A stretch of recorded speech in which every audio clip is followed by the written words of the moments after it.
Mary Queen of Scots had 3 husbands, not all at the same time, and I know you want to know how they all died, so let's do it. So the first one was Francis II of France. Now, he was only a young man, he was 16 years old in 1560 when he developed an ear infection, and it was a pretty bad one. It was maybe a mastoiditis, maybe a meningitis, but either way, wasn't good, and it killed him. So Mary was left a widow, but it was okay because she was young, and she came back to Scotland, and she married again.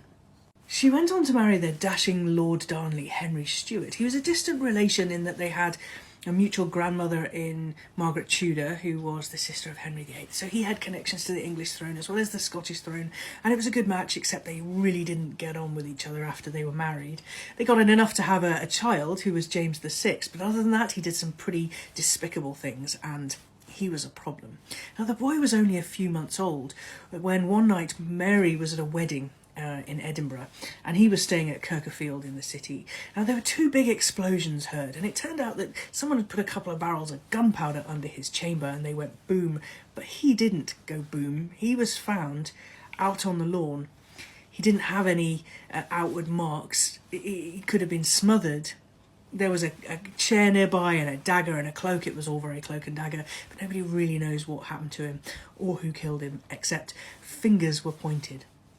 Fingers were pointed at this chap, the Earl of Bothwell, James Hepburn. Well, okay, he didn't look like that yet.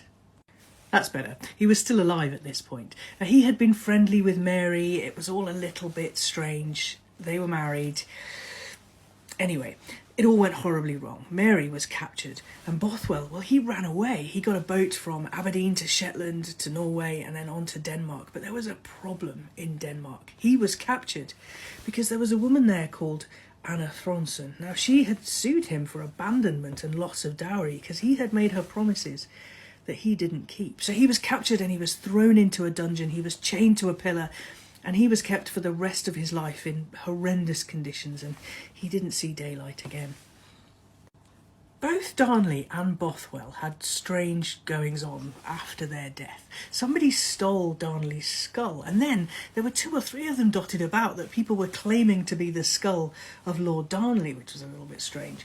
And then there was this. This was supposed to be the mummified head, and the rest of him as well, I suppose, of Bothwell, which was dug up and also put on display for years.